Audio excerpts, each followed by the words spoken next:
कहानी की शुरुआत होती है 1950 में, जहां एक कार फैक्ट्री के अंदर कुछ गाड़ियां तैयार की जा रही थीं, लेकिन उनमें से एक लाल रंग की गाड़ी बहुत खास थी, जिस पर एक मैकेनिक काम कर रहा था। जब वो इंजन चेक कर रहा था तो अचानक गाड़ी का हुड अपने आप इतनी तेजी से बंद हो गया कि जिससे मैकेनिक का हाथ बुरी तरह कुचल गया। उसे जल्द से जल्द डॉक्टर के पास ले जाया गया। उसके बाद एक और मैकेनिक गाड़ी चेक करने आया। जब वो गाड़ी के अंदर था तो उसकी सिगार की राख सीट पर गिर गई। उसने सिगार की राख को वहीं सीट पर छोड़ा और अपनी गलती इग्नोर करके मजे से गाड़ी में काम करने लगा। लेकिन उसे पता नहीं था कि उसकी इस छोटी सी गलती का अंजाम बहुत बुरा होने वाला है। खैर, फिर कई घंटे बीत गए और फैक्ट्री का काम खत्म हो गया। सब वर्कर्स अपने अपने घर लौट रहे थे, पर जाते हुए सुपरवाइजर ने देखा कि लाल रंग की गाड़ी की लाइट अभी भी ऑन है। वो उस लाल कार के पास जाता है। उसने जैसे ही गाड़ी खोली तो अंदर से सिगार वाले मैकेनिक की लाश बाहर गिरी। इस इंसिडेंट को अब 28 साल बीत चुके थे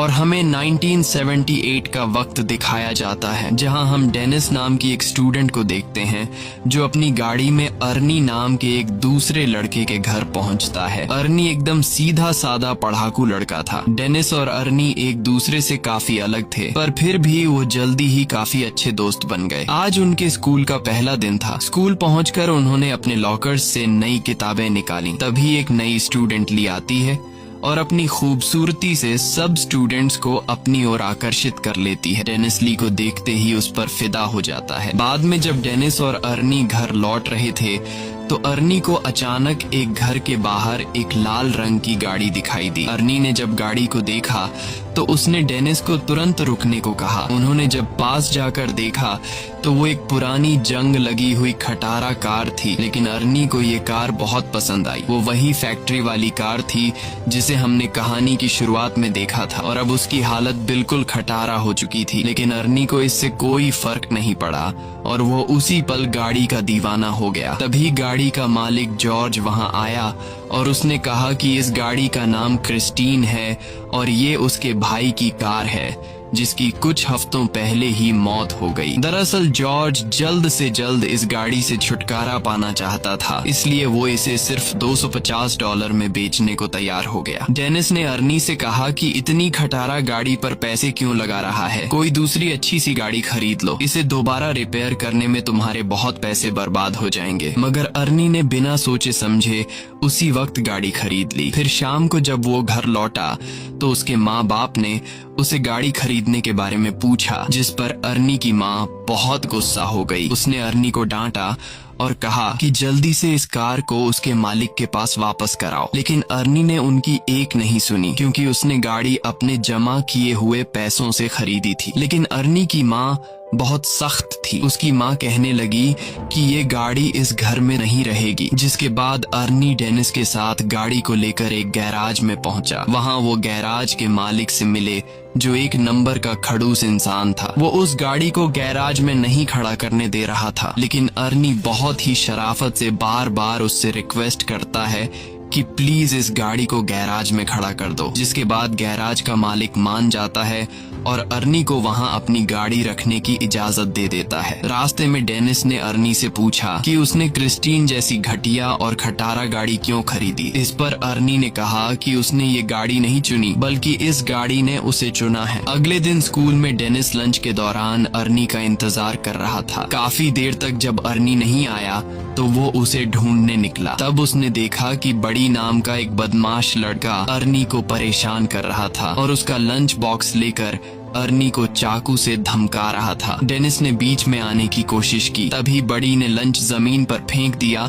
और अर्नी को उस पर गिरा दिया। इससे बेचारे अर्नी का चश्मा गिर गया तो बड़ी ने उसे अपने पैरों तले कुचलकर तोड़ डाला। उसके बाद बड़ी अर्नी की हालत पर हंसने लगा, पर तभी डेनिस ने मौका देखकर बड़ी पर हमला कर दिया। उसी समय बड़ी की गैंग ने डेनिस को घेर लिया। तभी जल्दी ही एक टीचर ने वहां आकर लड़ाई रुकवाई। अर्नी ने टीचर को बताया कि बड़ी ने उसे चाकू से धमकाया है, लेकिन बड़ी ये मानने को तैयार नहीं था। तब टीचर ने उसे अपनी जेब खाली करने को कहा, तो बड़ी जेब खाली करते वक्त उसकी जेब से वही चाकू निकला। आखिरकार टीचर ने बड़ी और उसके गैंग को ऑफिस में भेज दिया, जिसके बाद बड़ी को स्कूल से निकाल दिया गया। इसी तरह कई हफ्ते बीत गए और आर्नी दिन रात मेहनत करके गाड़ी ठीक करने में जुटा हुआ था। उसी वक्त गैराज का मालिक आता है और वो आर्नी की रिपेयरिंग के काम को देखते हुए उसे अपने साथ काम पर रख लेता है। वो आर्नी से कहता है कि काम के बदले में तुम अपनी गाड़ी के लिए कुछ पुर्जे इकट्ठा कर सकते हो। आर्नी ने इसके लिए हाँ कर दी और फिर दिल लगाकर गाड़ी ठीक करने में जुट गया। मगर उसे इस बात का एहसास ही नहीं हुआ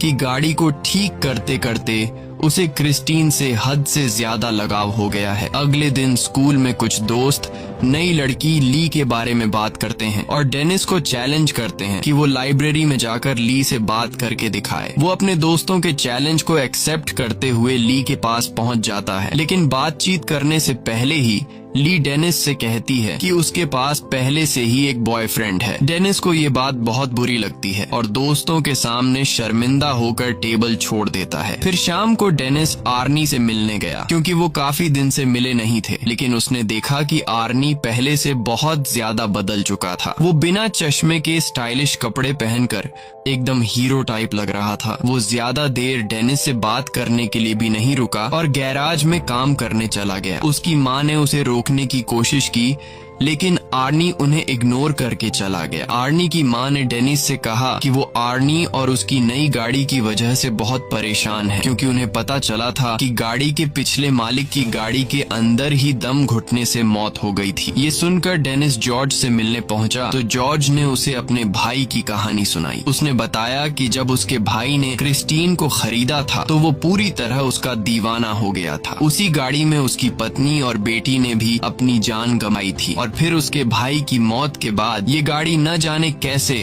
खुद ब खुद जॉर्ज के घर के बाहर आकर खड़ी हो गई। ये सुनकर तो डेनिस और भी घबरा गया, जिसके बाद वो फैसला करता है कि गाड़ी पर जांच पड़ताल के लिए वो गैराज में जाएगा। जिसके बाद डेनिस चुपके से गैराज में पहुंच जाता है। उसने गाड़ी खोलने की कोशिश की, पर जैसे ही उसने हैंडल खींचा तो रेडियो अपने आप ही चालू हो गया और डेनिस तुरंत वहां से भाग जाता है ताकि उसे कोई देख न ले। अगली सुबह डेनिस स्कूल स्टेडियम में फुटबॉल खेलने जाता है। डेनिस खास गोल मारने के बारे में सोच रहा था कि तभी अचानक उसने आर्नी को वहां आते देखा और उसकी गाड़ी क्रिस्टीन तैयार होकर चमक रही थी, जिसे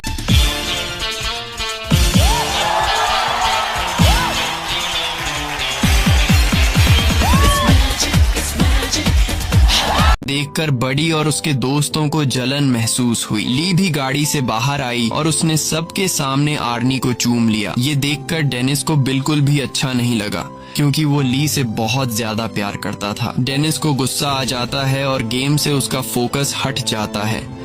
इसी मौके का फायदा उठाकर दूसरी टीम का प्लेयर उसे धक्का देकर गिरा देता है। उस धक्के से डेनिस इतनी जोर से जमीन पर गिरा कि वो तुरंत ही बेहोश हो गया और उसे बहुत गहरी चोट भी आई। इस इंसिडेंट के कई दिन बाद डेनिस की आंख खुली तो उसने देखा कि वो एक हॉस्पिटल में है। उसकी टांग और गले में प्लास्टर लगा हुआ था। आर्नी भी उसे मिलने आया था। तब डेनिस को रियलाइज हुआ कि उसका दोस्त कुछ ज्यादा ही तेजी से बदल रहा है। 1 महीने पहले वो एक डरपोक और शर्मीला सा लड़का हुआ करता था जो किसी से खुलकर बात भी नहीं कर सकता था। खैर, आर्नी जल्दी ही उसे अलविदा कहकर निकल गया। फिर शाम को वो ली के साथ मूवी थिएटर गया और बाद में वो दोनों गाड़ी में ही एक दूसरे को चूमने लगे। पर जब बात उससे आगे बढ़ी तो ली अचानक उतरकर गाड़ी से बाहर आ गई। आर्नी उसके पीछे गया तो ली कहने लगी कि मुझसे ज्यादा तो तुम इस गाड़ी से प्यार करते हो। आर्नी को उसकी बातें बहुत अजीब लग रही थी, लेकिन फिर अचानक बारिश शुरू हो जाती है, जिसकी वजह से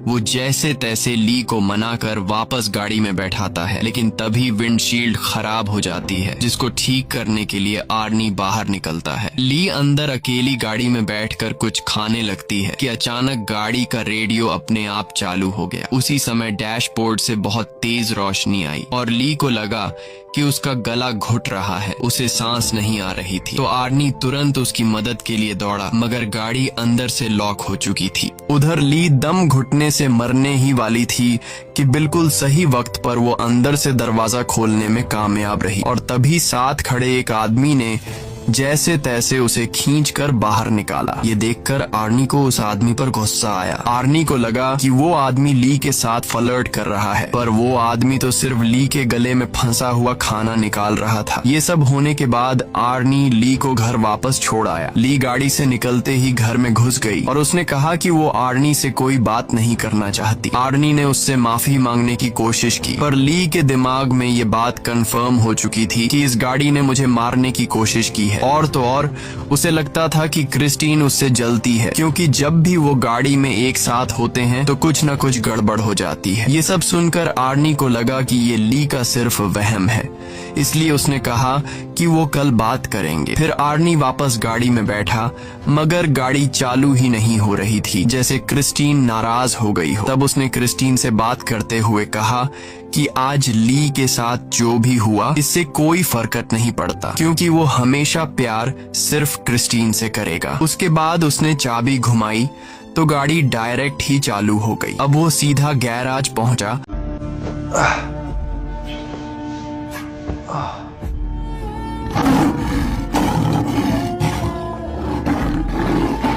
I am joint pains. I am dangerous. No! It's Paingo oil! Pango oil best for all joint pains, knees, shoulders, back, and other joints. और क्रिस्टीन को वहीं छोड़कर घर वापस चला गया। पर तभी उसके पीछे से बडी और उसके दोस्त गैराज में घुस गए। उन सब के पास तरह तरह के हथियार थे और देखते ही देखते उन्होंने पूरी गाड़ी तबाह कर दी। फिर अगले दिन आर्नी ने ली को जैसे तैसे मना लिया और फिर वो दोनों गैराज में आए ताकि आर्नी गाड़ी से अपना वॉलेट निकाल सके। मगर जैसे ही आर्नी की नजर क्रिस्टीन पर गई तो उसने क्रिस्टीन को तहस नहस देखा। ये देखकर आर्नी को बहुत बुरा लगा। आर्नी को लगा कि ये सब कुछ ली ने किया है। ली हैरान होकर पूछी कि ये किसने किया, मगर आर्नी ने बिना बात किए उस पर चिल्ला पड़ा और उसने ली को दूर चले जाने को कहा। बाद में आर्नी ने अपने माँ बाप को इस बारे में बताया तो उन्होंने आर्नी को शांत करते हुए कहा कि वो उसे नई गाड़ी दिलवा देंगे। ये बात सुनकर आर्नी को और ज्यादा गुस्सा आ गया, क्योंकि वो जानता था कि ली की तरह उसके माँ बाप को भी क्रिस्टीन से नफरत है और उसने क्रिस्टीन की इस हालत का जिम्मेदार भी अपने माँ बाप को ही ठहराया, क्योंकि अगर वो उसे गाड़ी घर पर रखने की इजाजत दे देते तो आज वो सही सलामत होती। फिर वो उन्हें और भी बुरा भला कहकर अपने कमरे में जाने लगा। उसके पापा ने उसे पीछे से पकड़कर अपनी माँ से माफी मांगने को कहा, मगर आर्नी और भी बुरा भला बोलता ही जा रहा था तो उसके पापा ने उस पर हाथ उठा दिया। आर्नी जवाबी कार्रवाई में अपने बाप को गले से पकड़ता है और करीब अपने बाप को मारने ही वाला होता है कि तभी वो उसे छोड़ देता है। उसके बाद वो चुपचाप घर से बाहर आ गया। वो सीधा क्रिस्टीन के पास पहुंचा और एक बार फिर से एक एक पुर्जा जोड़कर उसे ठीक करने का फैसला किया, मगर उसने अब जो देखा उसके पैरों तले जमीन ही खिसक गई। उसने देखा कि मानो जादू से गाड़ी अपने आप ही ठीक हो रही थी। आर्नी ने खुश होकर गाड़ी से पूछा कि वो और क्या क्या कर सकती है और तभी क्रिस्टीन बिना मेहनत के पूरी तरह से ऑटोमेटिक खुद को रिपेयर कर लेती है। अगले सीन में हम रात को मूची नाम के एक लड़के को देखते हैं जो बडी का साथी था। वो सड़क के बीचों बीच एक ट्रक को रोक कर उसे लूट रहा था। अचानक उसे दूर से गाड़ी के इंजन की आवाज सुनाई दी। उसने थोड़ी पास जाकर देखा तो पता चला कि ये तो क्रिस्टीन है, जो एकदम नई होकर उसके सामने आकर खड़ी हो गई थी। वो समझ गया कि आर्नी को पता चल गया है कि उसने ही बडी के साथ मिलकर क्रिस्टीन को तहस नहस किया था। अब वो आर्नी से माफी मांगने लगा, पर अचानक गाड़ी की हेडलाइट जली और वो तेजी से मूची की ओर बढ़ने लगी। मूची उसी पल अपनी जान बचाकर भागा और सड़क के साथ मौजूद गली में छुप गया। उसे लगा कि अब तो गाड़ी उसका पीछा छोड़ देगी, मगर जल्द ही क्रिस्टीन दोबारा से उसके पीछे पड़ गई। अब मूची भागकर एक पुराने वेयरहाउस में घुस गया, लेकिन क्रिस्टीन ने उसका पीछा नहीं छोड़ा। आखिरकार मूची एक जगह फंस गया जहां से भागने का कोई रास्ता नहीं था। क्रिस्टीन ने उसे घेर लिया। मूची ने अपना चाकू निकालकर आर्नी को धमकी दी, पर क्रिस्टीन जबरदस्ती अंदर घुस गई और मूची को बेरहमी से कुचल दिया। फिर अगली सुबह आर्नी डेनिस से मिलने गया और उसे मूची की मौत के बारे में बताया। ये सुनकर डेनिस को बहुत हैरानी हुई। उसे ये भी समझ नहीं आ रहा था कि अगर क्रिस्टीन पूरी तरह तबाह हो गई थी तो वो अपने आप ठीक कैसे हो गई। मगर आर्नी ने कोई जवाब नहीं दिया और चुपचाप चला गया। बाहर जाते वक्त आर्नी से डिटेक्टिव जंकिंस मिलने आया और भरोसा दिलाया कि वो क्रिस्टीन पर हमला करने वाले गुंडों को ढूंढ रहा है और साथ ही मूची के कत्ल का केस भी वो ही हैंडल कर रहा है। आर्नी ने कहा कि वो मूची की मौत के बारे में कुछ नहीं जानता, लेकिन वो इस खबर से बहुत खुश है। ये सुनकर डिटेक्टिव को आर्नी पर शक हो गया। उसने आर्नी को बताया कि उसकी गर्लफ्रेंड ने ये गवाही दी है कि गाड़ी बिल्कुल टूटने फूटने के बावजूद भी अपने आप ठीक हो गई। ये सुनने के बाद आर्नी ने कहा कि ये सब झूठ है और वहां से चला गया। बाद में उसने ली को फोन करके मिलने बुलाया तो ली ने आने से इनकार कर दिया, जिससे वो और ज्यादा गुस्से में आ गया। वहीं दूसरी तरफ बडी और उसके दोस्त स्टोर से शराब खरीदते हैं और गाड़ी में बैठकर रवाना हो जाते हैं। रास्ते में एक दूसरी गाड़ी उनका पीछा करने लगती है तो बडी ने गाड़ी रोककर देखा कि आखिर गाड़ी में कौन है, मगर हेडलाइट्स की वजह से उसे कुछ दिखाई नहीं दिया। फिर उसने अपनी गाड़ी रिवर्स की तो दूसरी गाड़ी भी वैसे ही रिवर्स होने लगी और तब बडी को पता चल जाता है कि वो गाड़ी कोई और नहीं बल्कि क्रिस्टीन है। अब बडी ने गुस्से में आकर गाड़ी भगाई और सीधा एक गैस स्टेशन पर जाकर रुकी जहां उसका दोस्त रिची काम करता था। बड़ी गाड़ी से उतरकर एक लोहे की रॉड उठा लेता है और अपना पीछा करने वाले आदमी को सबक सिखाने के लिए तैयार हो गया। लेकिन तभी क्रिस्टीन बहुत तेज रफ्तार में आई और सीधा बडी की गाड़ी से जा टकराई, जिससे उसकी गाड़ी को बहुत नुकसान हुआ। बडी को लगा कि आर्नी गाड़ी के अंदर ही है तो उसने आर्नी को बाहर निकलने को कहा, मगर क्रिस्टीन एक बार फिर तेजी से बडी की गाड़ी से टकराई और सीधा उसे वर्कशॉप में घुसा दिया। डॉन गाड़ी में बैठा था तो क्रिस्टीन ने उसे भी बडी की गाड़ी के साथ ही कुचल दिया। उसी समय बडी की गाड़ी से पेट्रोल लीक होने लगा और अचानक उसमें आग लग गई। कुछ ही पलों में पूरे गैराज में बहुत बड़ा धमाका हो गया और रिची भी उसी आग में जलकर मर गया। ये देखते ही बडी अपनी जान बचाकर भागने लगा, लेकिन क्रिस्टीन इतनी आसानी से बडी को जाने कहां देने वाली थी। क्रिस्टीन भी उसका पीछा करने लगी। आखिरकार उसने बडी को भी कुचल दिया और वो वहीं जलकर राख हो गया। कुछ घंटे बाद गैराज के मालिक को किसी गाड़ी के आने की आवाज सुनाई दी। उसने देखा कि क्रिस्टीन धुएं से लिपटी हुई थी। उसे काफी हैरानी हुई क्योंकि आर्नी तो कोई दूसरी गाड़ी ठीक करने गया हुआ था। अब वो अपनी बंदूक लेकर देखने गया कि क्रिस्टीन के अंदर आखिर बैठा कौन है। उसने दरवाजा खोलने की कोशिश की पर वो बहुत ज्यादा गर्म थी और इसीलिए उसने कपड़े की मदद से दरवाजा खोला। जब उसने अंदर देखा तो पता चला कि गाड़ी के अंदर तो कोई भी नहीं है। वो परेशान हो गया कि आखिर इस गाड़ी को चला कौन रहा था। उसे कुछ भी समझ नहीं आया और वो खुद गाड़ी में बैठ गया। लेकिन ये उसकी जिंदगी की सबसे बड़ी गलती थी और अब उसे इस गलती का नुकसान भुगतना होगा, क्योंकि क्रिस्टीन आज कोई गवाह जिंदा नहीं छोड़ने वाली थी। अचानक गाड़ी का दरवाजा खुद ब खुद अंदर से बंद हो गया और फिर क्रिस्टीन सीट को डैशबोर्ड की तरफ धकेल कर उस गैराज के मालिक को मार देती है। फिर अगली सुबह जब आर्नी गैराज पहुंचा तो उसने देखा कि वहां कई सारी पुलिस कार्स मौजूद थीं। वो वहां डिटेक्टिव जंकिन से मिला तो पता चला कि क्रिस्टीन में गैराज के मालिक की लाश मिली है। इस पर आर्नी कहने लगा कि वो नहीं जानता ये सब कैसे हुआ, मगर उसका दिल जानता था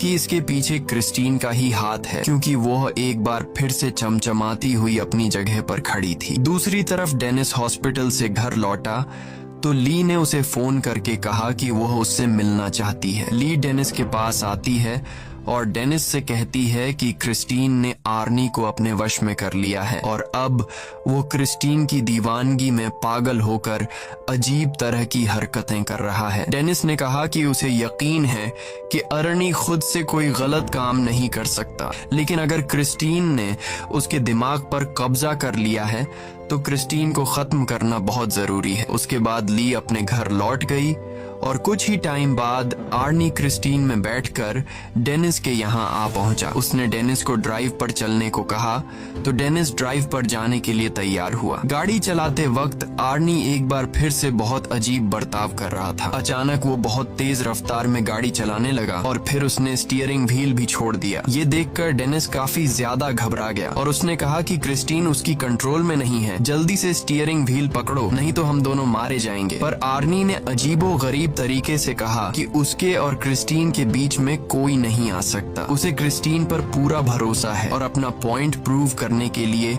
आर्नी कार को फुल स्पीड में दूसरी लेन में घुसा देता है। सामने से आ रही गाड़ी से उनकी टक्कर होते होते बचती है। अपने दोस्त को पागलपन की कगार पर देखकर अब वो खुद कुछ करने का फैसला करता है। अगले दिन डेनिस ने क्रिस्टीन के बोनट पर एक नोट लिखा जिसमें वो आर्नी से कहता है कि वो शाम को गैराज में मिले। शाम को डेनिस और ली वर्कशॉप में उसका इंतजार कर रहे थे लेकिन आर्नी नहीं आया, तो वो दोनों पास खड़े बुलडोजर में बैठकर उसे वर्कशॉप के अंदर ले आए। उन्होंने प्लान बनाया कि ली ऑफिस में रहेगी और आर्नी के वहां आते ही गेट को बंद कर लेगी और उसी मौके का फायदा उठाकर डेनिस बुलडोजर से क्रिस्टीन को तबाह कर देगा। जल्द ही प्लान के मुताबिक ली ऑफिस में जाने लगी, लेकिन वो ये नहीं जानते थे कि क्रिस्टीन पहले से वर्कशॉप में ही पर्दे के पीछे छिपी हुई है। फिर गाड़ी ने अपनी हेडलाइट्स उनकी ओर की और ली को कुचलने के लिए आगे बढ़ी। ली ने जैसे तैसे हवा में लटके हुए एक टायर को पकड़कर अपनी जान बचाई, लेकिन क्रिस्टीन ने भी हार नहीं मानी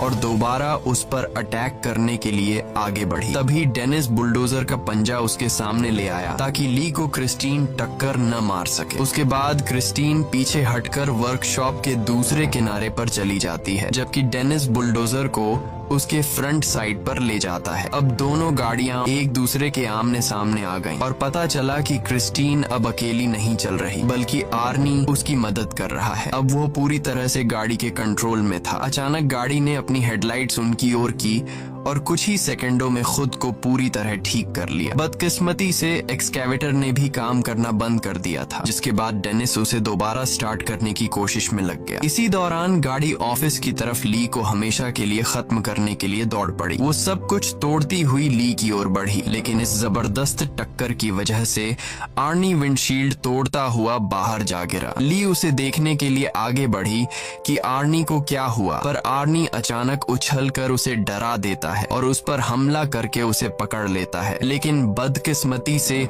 उसके शरीर में विंडशील्ड के शीशे का एक बड़ा टुकड़ा घुस गया था। आर्नी ने अपने मरते हुए लम्हों में अपनी प्यारी गाड़ी को छूने की कोशिश की, लेकिन उसका शरीर जख्मों को बर्दाश्त नहीं कर पाया और क्रिस्टीन के सामने ही दम तोड़ देता है। ली फौरन उस जगह से भाग जाती है, लेकिन क्रिस्टीन ने बदला लेने के लिए तुरंत रिवर्स गियर लगाकर उसे कुचलने की कोशिश की, लेकिन लकीली उस वक्त पर ली तो बच निकली और गाड़ी एक पिलर से टकराकर उसमें अटक गई। उधर डेनिस इस मौके का फायदा उठाते हुए क्रिस्टीन की तरफ बढ़ने लगा। उसने गाड़ी में जबरदस्त टक्कर दे मारी, लेकिन गाड़ी अब भी उसका सामना करते हुए बचने की कोशिश कर रही थी। क्रिस्टीन दोबारा से ली की तरफ बढ़ी, लेकिन डेनिस ने एक्सकैवेटर के पंजे से उसे पीछे से कुचल दिया। इस हमले से उस गाड़ी की ताकत थोड़ी कम हो गई। ली जल्दी से एक्सकैवेटर में डेनिस के पास पहुंची, लेकिन उधर क्रिस्टीन फिर से एक्टिव होकर खुद को ठीक करने में लग गई थी। मगर इस बुरी शक्ति को हमेशा हमेशा खत्म करने के लिए डेनिस ने बुलडोजर स्टार्ट करके क्रिस्टीन के ऊपर चढ़कर उसे पूरी तरह कुचल दिया। वो अभी भी बचने की कोशिश कर रही थी, लेकिन इस बार वो पूरी तरह तबाह हो गई। उनकी ये लड़ाई आखिरकार खत्म हो गई और अगले दिन डेनिस और ली जंक यार्ड में डिटेक्टिव जंकिंस से मिले। वहां उन्होंने देखा कि क्रिस्टीन पूरी तरह से कबाड़ में बदल चुकी थी। आखिर में तीनों वहां से चले गए, लेकिन तभी हमने देखा कि क्रिस्टीन का एक छोटा सा टुकड़ा अपने आप हिलने लगा, जिससे पक्का हो गया कि वो शैतानी गाड़ी अभी भी जिंदा थी। और इसी के साथ कहानी खत्म हो जाती है। Subscribe, please.